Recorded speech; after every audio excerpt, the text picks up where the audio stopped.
Hola, pienso leer este comentario mío que había hecho en el Facebook en un post de una amiga que hablaba de el poder de la escuela de aniquilar la creatividad de los niños.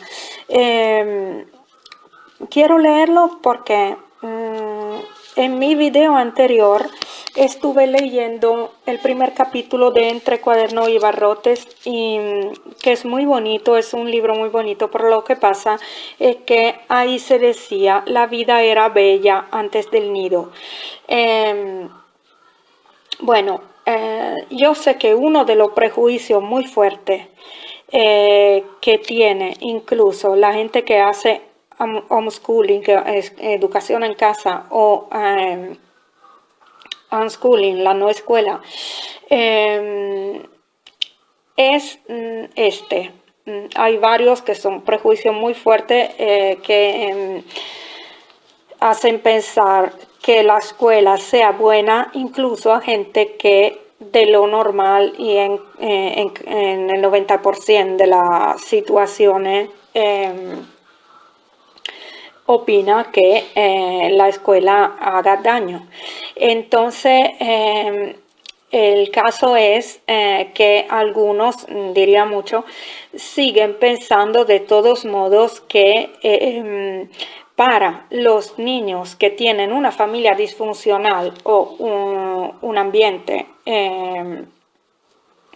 en casa que no es adecuado, un ambiente que le hace sufrir, niños que tienen problemas, al menos la escuela sea un ambiente en que sentirse mejor que en casa.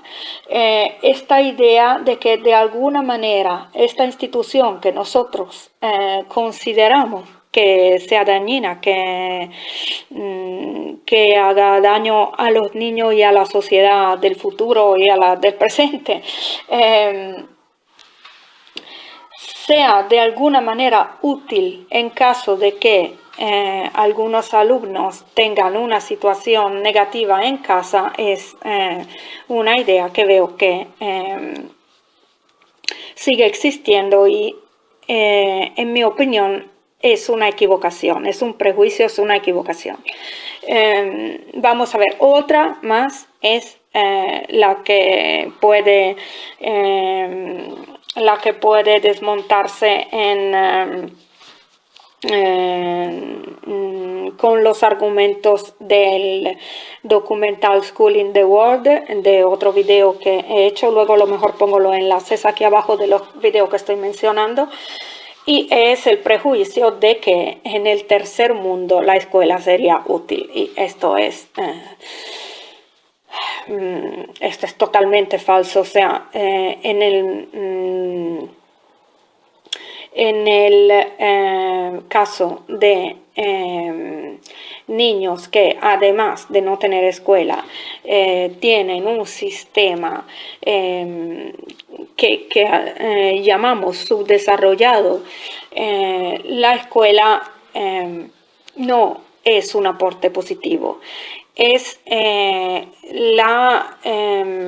más bien la manera de quitarle sus habilidades de supervivencia en su ambiente.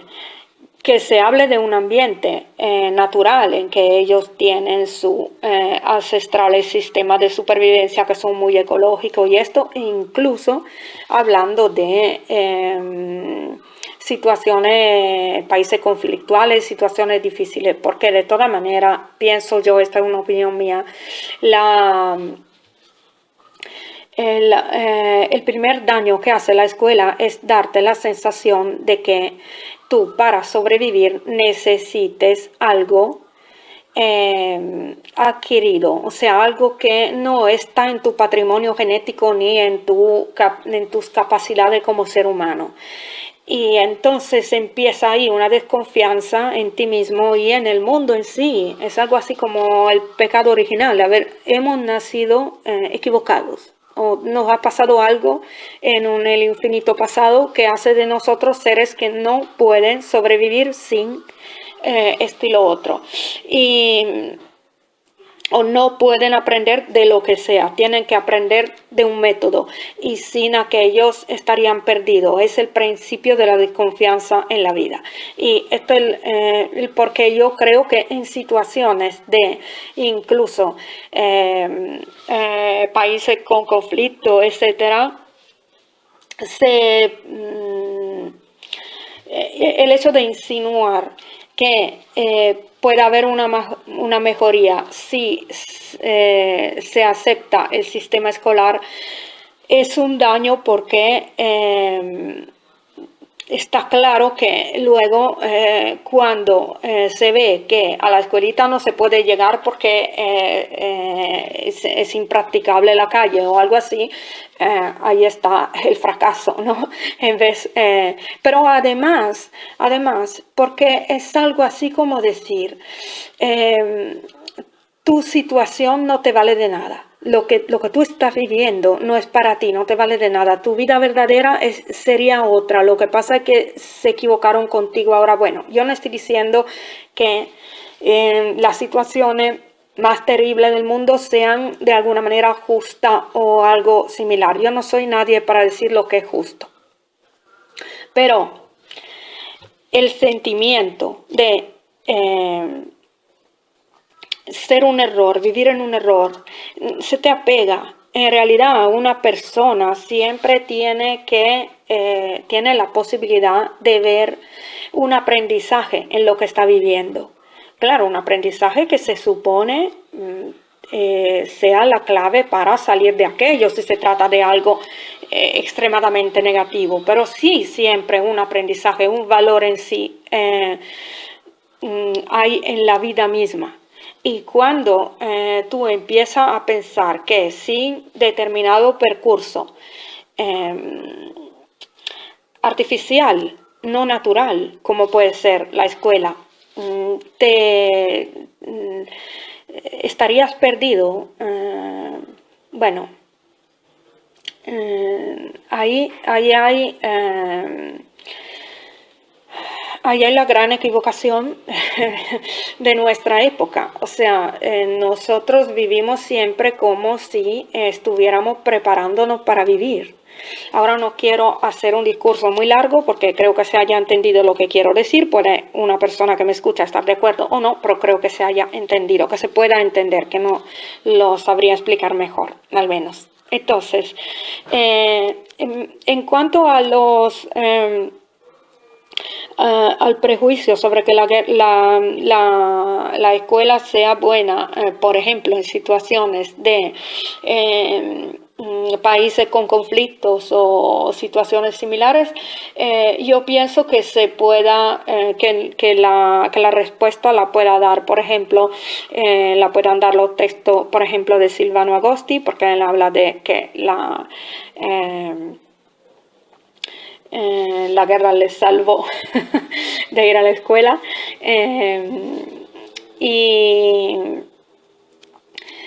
Y si no, otro video que había visto de un niño africano que había sido un niño soldado y luego por su cuenta de grande aprendió a leer y al final se hizo abogado porque quería asesorar a los inmigrantes no sé si en Canadá me parece, pero lo que pasa es que lo hizo por su cuenta y muy bien, o sea, esto es algo que he visto yo también. Cuando una persona ha sido un niño de la calle o una persona de campo que es iliterata, pero de adulto quiere aprender a escribir y leer porque quiere, y con eso no estoy diciendo que si no quisiera valdría menos que otra persona. No estoy diciendo esto, puede vivir perfectamente feliz una persona que no sabe leer, pero a mí me costó mucho entenderlo. Y para entenderlo me fue útil el hecho de ir a vivir por otras razones. Me encontré viviendo en países donde todavía hay personas que no saben leer y por esto me he dado cuenta perfectamente de que pueden ser personas felices más que yo. Entonces, y me he dado cuenta de que si quieren aprender, se les hace fácil, no se le hace difícil, es simplemente que incluso se le hace más fácil. Nosotros, una cosa que hacemos los seres humanos, a menudo, que yo creo que es una equivocación otra vez, es que pensamos, estamos convencidos de que la cosa es mejor aprenderla antes, pero esto es porque en la primera infancia, sobre todo, nuestra mente no está programada para recordar, para memorizar algunos de los acontecimientos. O sea, muy pocos de nosotros podrán acordarse de cuando han empezado a caminar, por ejemplo, ¿no? Yo tengo muchísimos recuerdos de cuando era súper pequeña, pero no, debe depender. He leído que no suele suceder a los que tuvimos una niñez infeliz, pero no lo sé si es así, lo he leído. Yo lo que digo es que me he dado cuenta, como yo algunas cosas las he aprendido muy tarde en mi vida,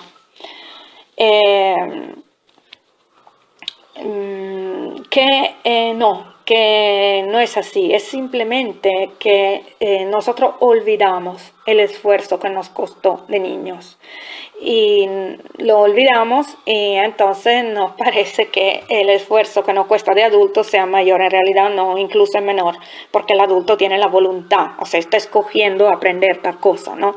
Yo aprendí, me parece, a nadar a los 27 años, ¿no?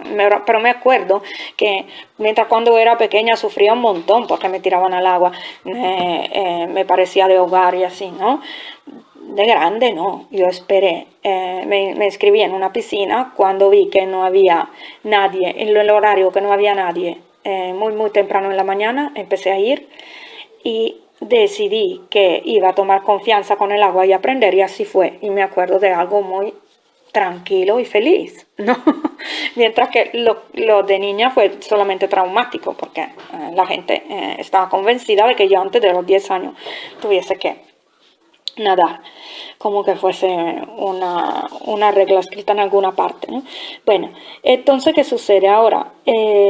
Muchos de estos son prejuicios, o sea, son opiniones que tenemos. Ahora yo lo que digo en mis videos también son opiniones, ¿ok? Son mis opiniones, no estoy dando clases, pero lo que pasa es que algunas opiniones se hacen, son tan compartidas que incluso algunas ni siquiera son opiniones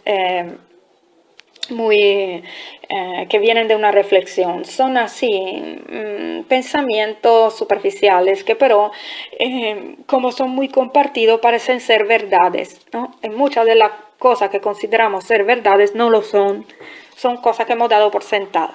Entonces a lo mejor si nos ponemos a reflexionar mejor, cambiamos de opinión. No digo que se tenga que llegar a tener la opinión que digo yo, se puede tener otra, pero a lo mejor empezando a reflexionar sobre algunas cosas, todos pudiéramos ver que no pensamos así exactamente, que era algo que dábamos por sentado. Ok, entonces he pensado, aunque es un poco extraño porque este comentario fue cuento una experiencia mía. No siempre en los videos hablo de experiencias mías porque, venga, tampoco se me hace fácil ser tan mediática.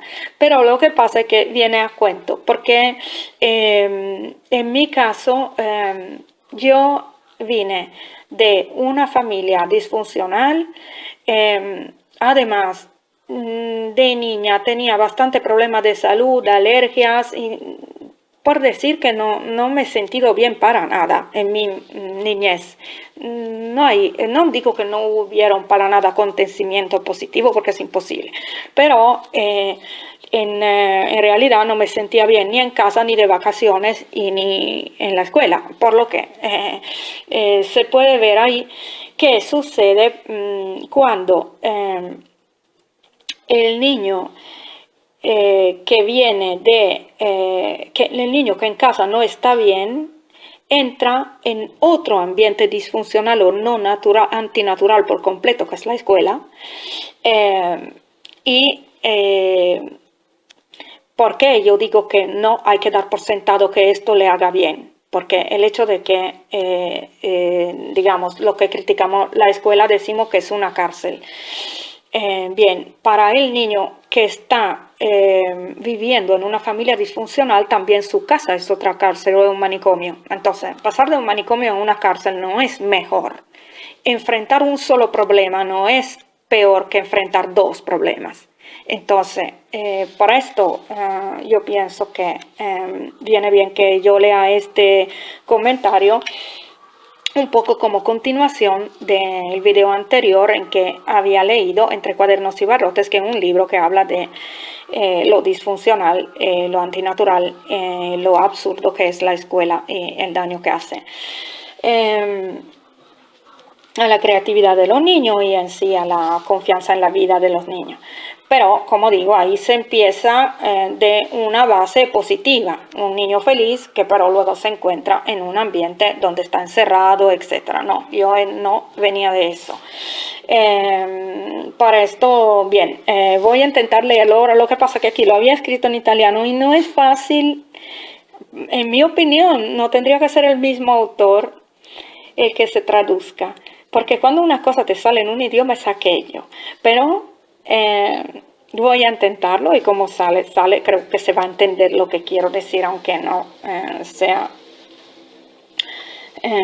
perfectamente, no sé, aunque me cueste un poco a mí personalmente hacer la traducción. Vamos a ver.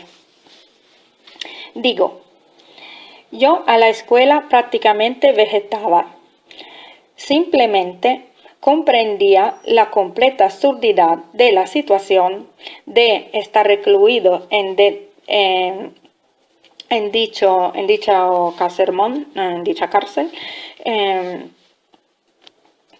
un ordenado laberinto de celdas gestionadas de forma muy nerviosa por personal entre el engreído y el ingenuo.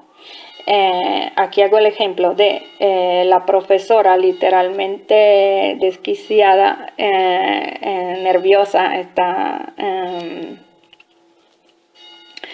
nevrótica, y la triste y buena maestra siempre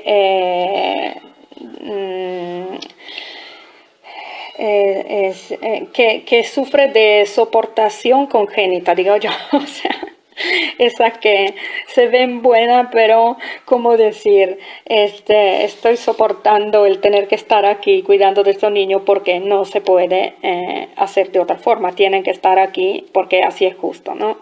Esta persona que aceptan la supuesta insensatez de o sea, la supuesta tristeza congénita en la vida, como si no se pudiese cambiar.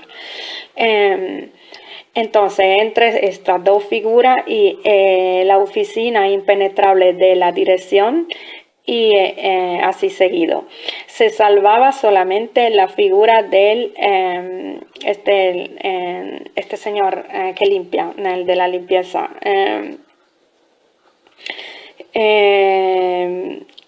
Incompetente y, ¿cómo se dice en español? Torpe. Torpe, pero todavía persona. Evidentemente había llegado ahí solo para huir del paro, sin muchos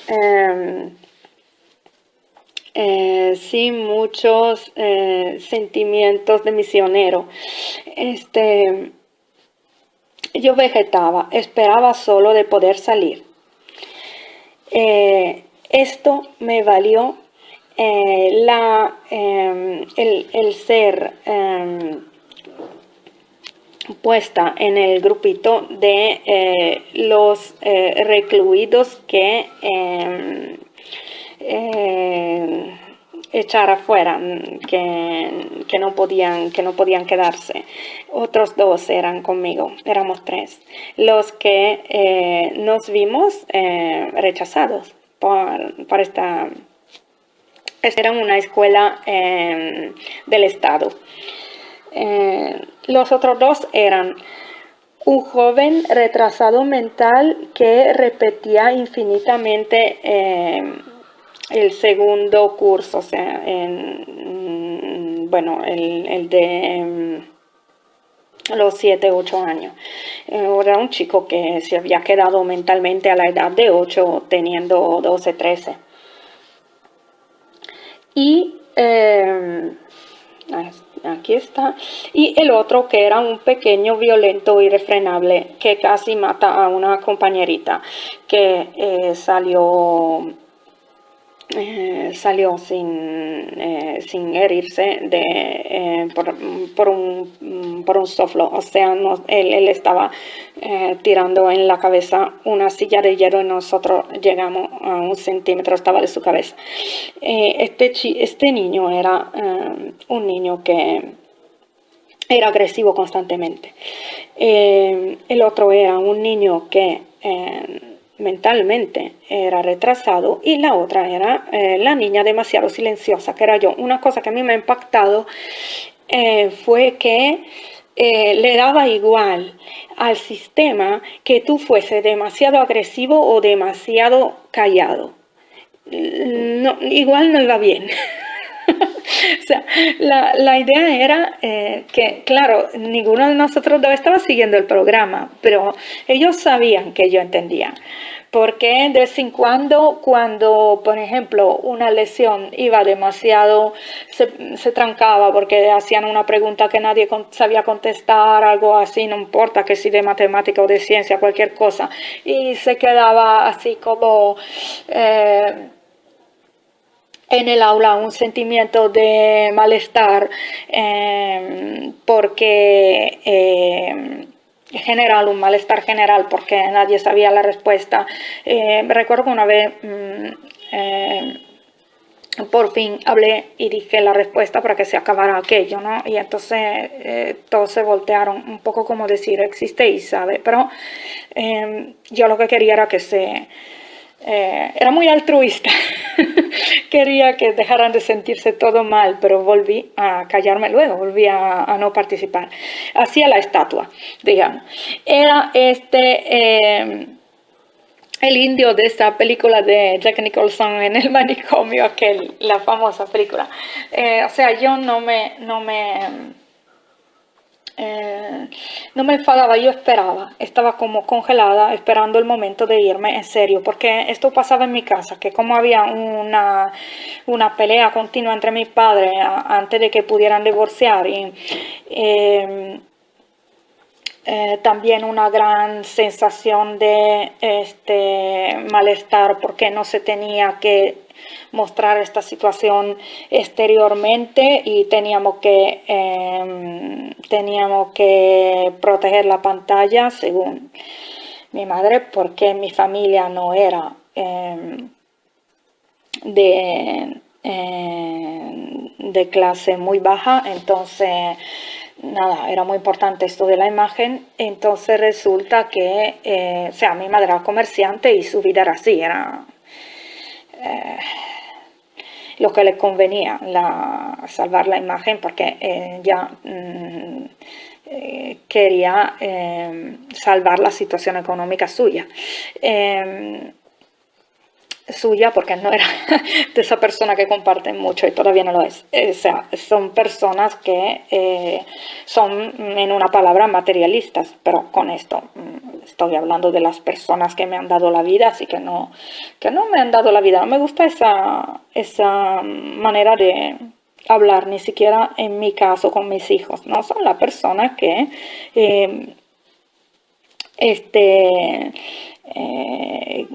que de algún modo no impidieron que yo tuviese esta oportunidad de vivir, porque en realidad supongo que dar la vida no se pueda, porque no tenemos la varita mágica, pero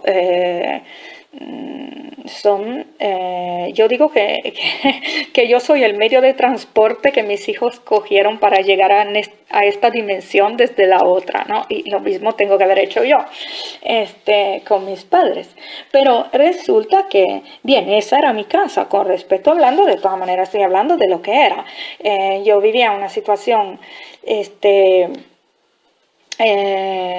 en casa de agresividad, de malestar, etcétera, que pero no se podía mostrar exteriormente, y entonces prácticamente vivía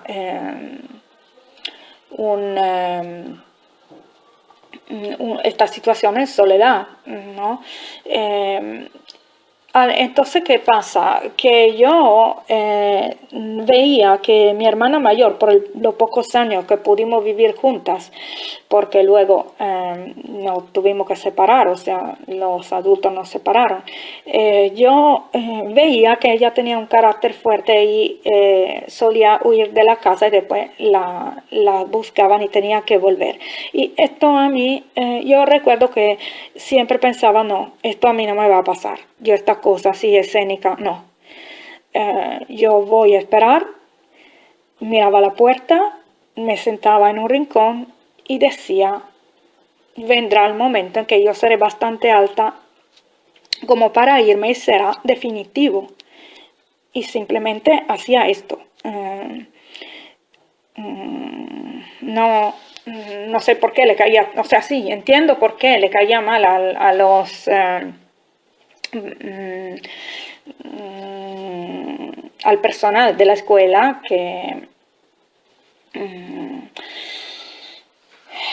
donde estuve, en el sentido que no iba con el programa, pero tampoco era una persona, una niña que se pueda decir complicada. Yo lo que era una niña que simplemente no quería participar. ¿Pero por qué? Porque encontraba absurdo el estar ahí, ¿no? El hecho de estar ahí. Voy adelante leyendo el comentario. O sea, siempre me ha quedado esto de que, en fin, lo que no queremos participar, somos considerados tan peligroso o incompatible con la sociedad como los violentos. O sea, es igual. El hecho es que no hacemos funcionar el programa, no hacemos funcionar el sistema. Esto no somos engranajes compatibles. Esto es el problema, no cómo, no el hecho de que el niño lanzara objetos y pudiese hacer daño, o yo no quisiese hablar. Le daba igual a la personal escolar. Era algo incompatible, imposible de aceptar. Así que, ¿qué pasa? Que no se expulsaron a los tres. Yo entendí que cuando llamaron a mi madre, para ella, con su terror de no poder salvar la imagen de suya, no, porque no puedo decir de la familia, porque ella estaba pensando en divorciar, así que no era la suya. Entonces, claro, en aquel momento, ¿qué pudo haber pensado? Debe haber sido un desastre para ella que la llamara la maestra, pero yo no podía actuar de otra forma. Para mí esto era lo mejor que podía hacer, anularme y esperar que pasara esta locura de estos años de impotencia y pudiera yo hacerme mi camino de alguna manera. Entonces, ¿qué pasó? Aquí estoy, ¿no? Estamos a mitad del comentario. Por razones únicamente económicas, probablemente, no fui a parar en un sitio para niños, ¿cómo se llama? Reformatorio, ¿habrá esta palabra? En en un sitio para niños disfuncionales como estos otros dos, sino que a mí me tocó ir a una escuela de monja privada, una de estas institutos de monjas que entra antes y termina después, o sea, yo estaba ahí 12 horas. ¿Y qué pasó? No eran las monjas pobres, hablo de las otras.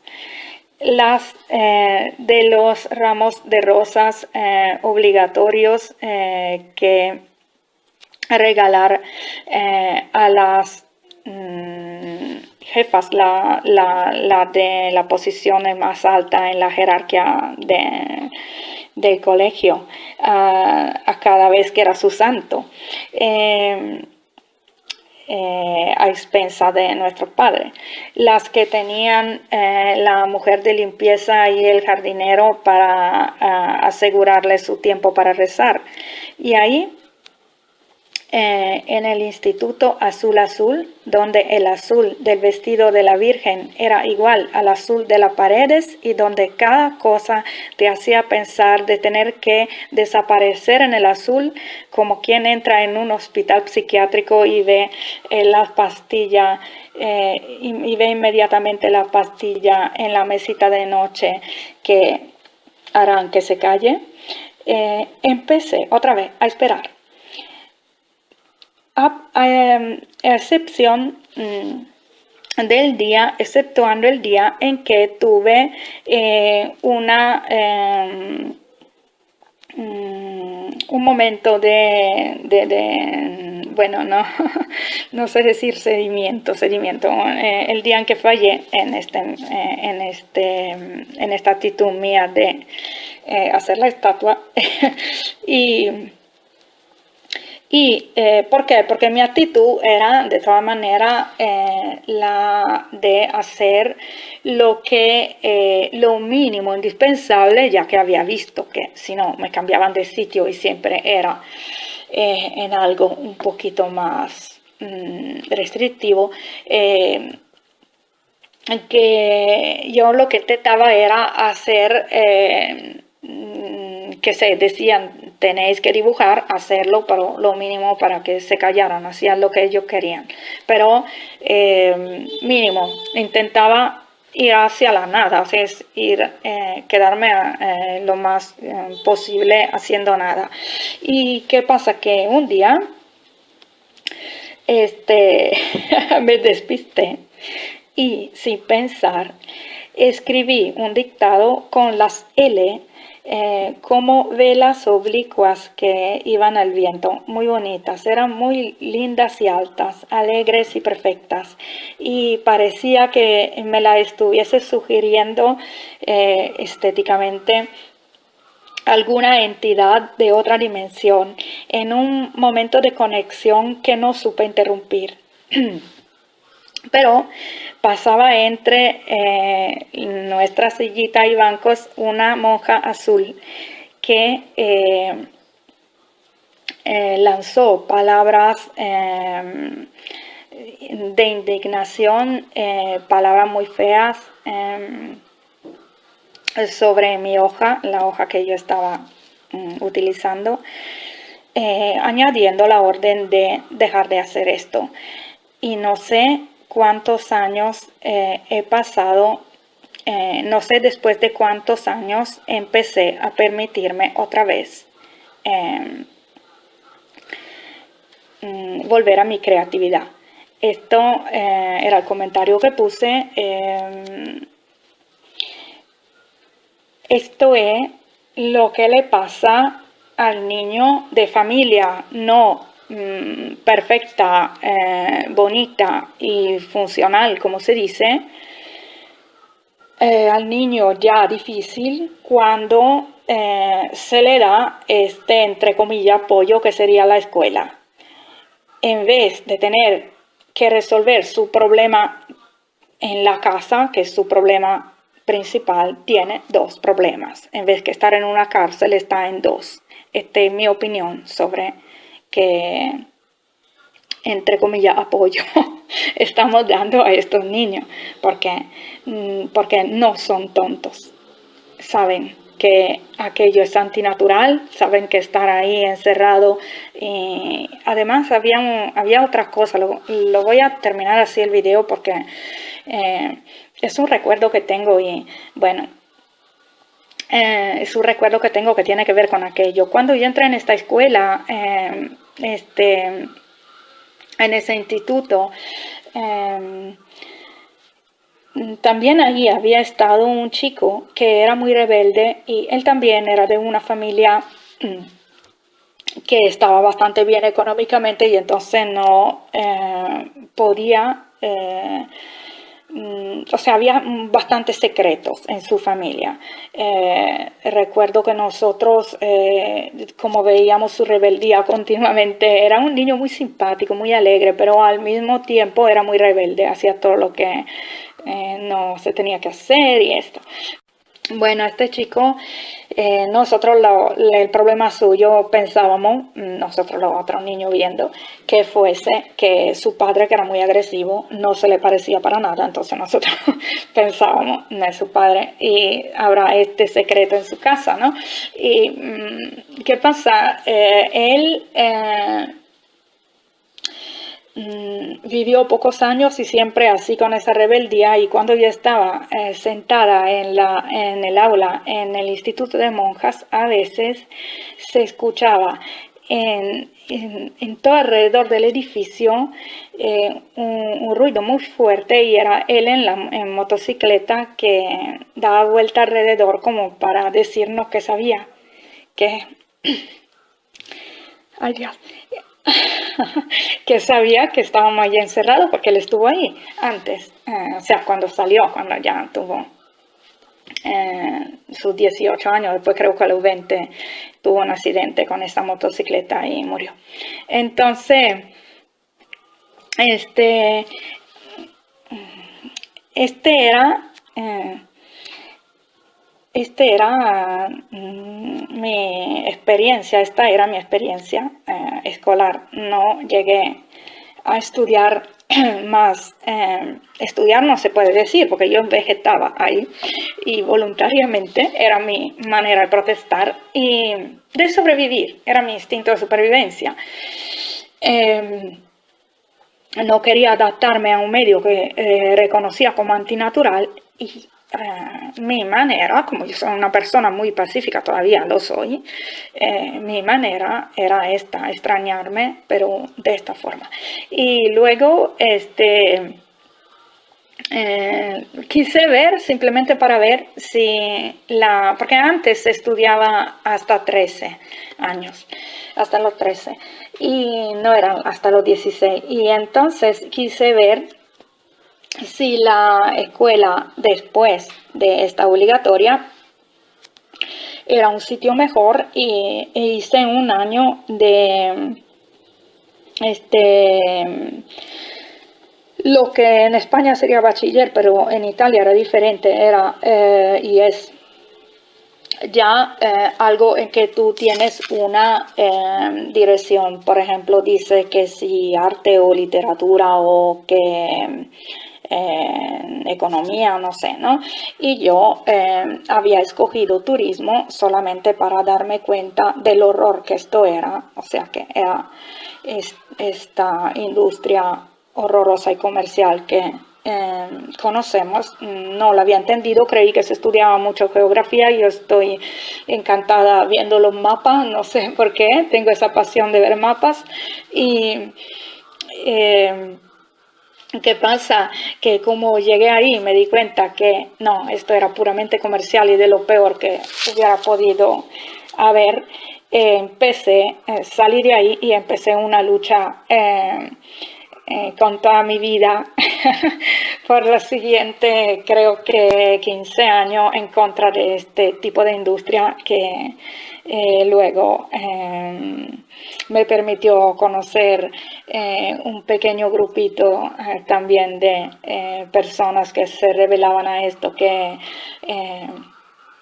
fue muy bonito conocer, aunque después tomamos caminos diferentes y de allí fue adelante mi vida, pero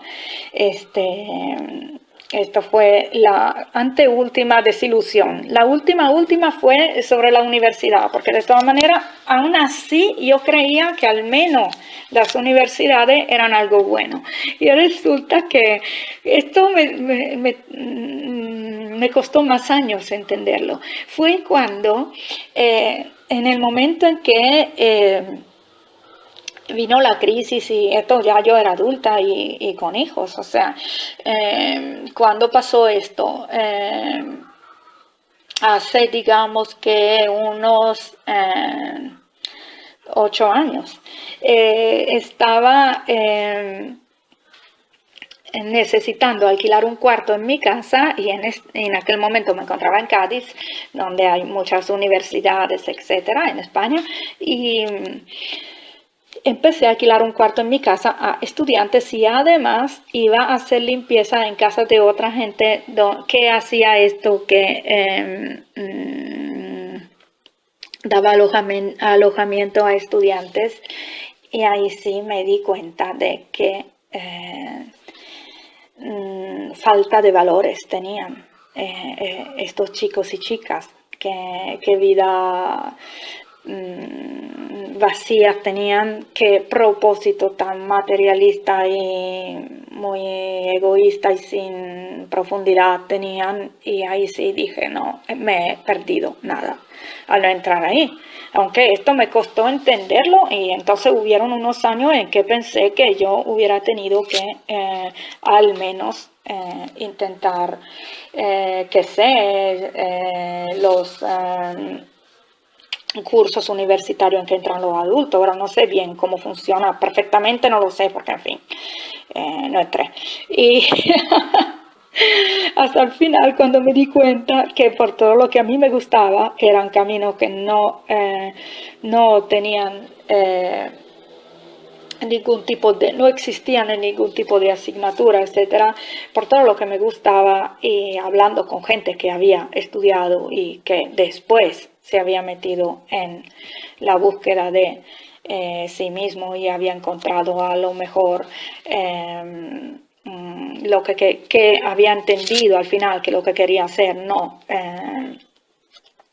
había asignatura que lo describiese, aunque después nacieron cosas similares, un poco como el intercambio cultural hacia aquello. Pero me doy cuenta de que desde el momento que se convierte en un curso pierde su esencia. Pero bueno, cualquier concepto que sea. Bien, entonces, ¿qué sucede? Hubo un momento en que estas personas que habían salido de la universidad y coincidían conmigo en ciertos ideales y estábamos luchando para algo similar en el ámbito, en este caso, de el conocimiento entre culturas que no fuese el horror que es el de los viajes organizados. ¿Y qué pasa?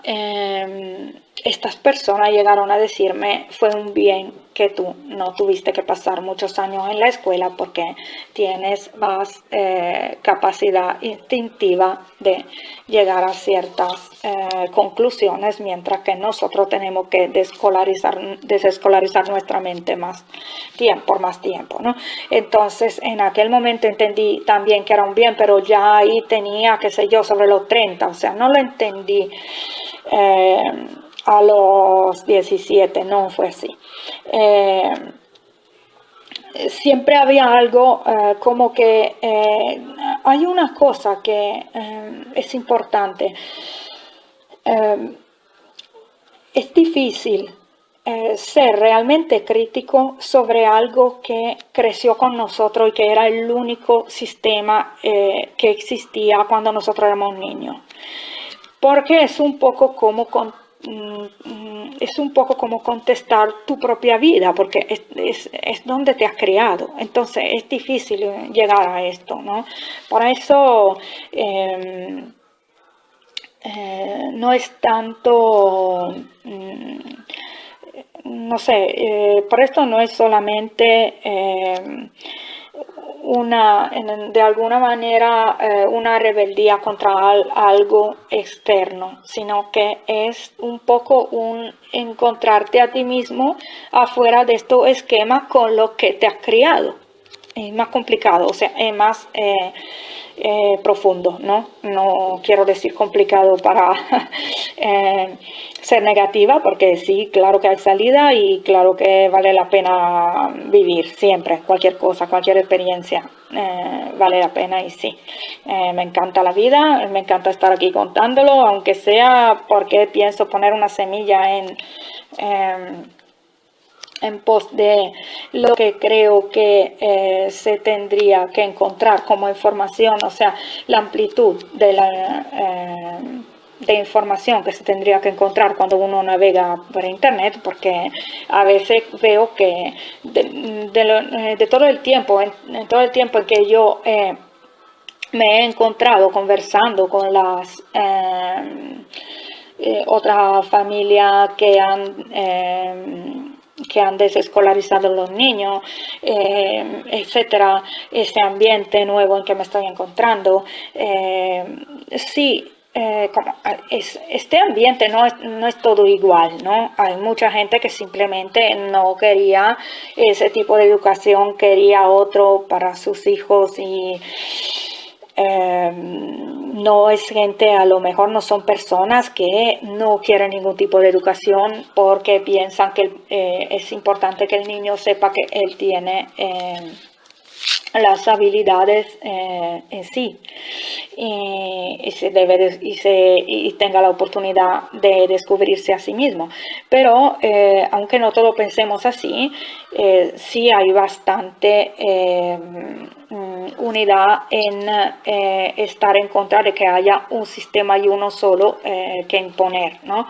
Y entonces ahí hablo más tranquilamente de lo que fue mi experiencia, de lo que son mis pensamientos, pero sí veo que hay todavía, yo creo, creencias falsas como esta, ¿no? De que la escuela de toda manera tenga que ser útil para aquellos niños que no tienen la posibilidad de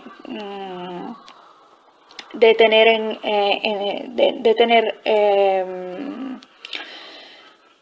un buen ambiente en otra parte. Si nosotros estamos diciendo que la escuela no es un buen ambiente, entonces, ¿por qué el niño que tiene un ambiente disfuncional, digamos, en su casa o en su ciudad o en su nación tendría que beneficiarse de la escuela? ¿Estamos diciendo que dos errores hacen una cosa justa? Creo que no. Ok, de esto iba este video. No tengo el don de la síntesis, pero bueno. Saludo a quien quiso seguirme hasta aquí. Chao.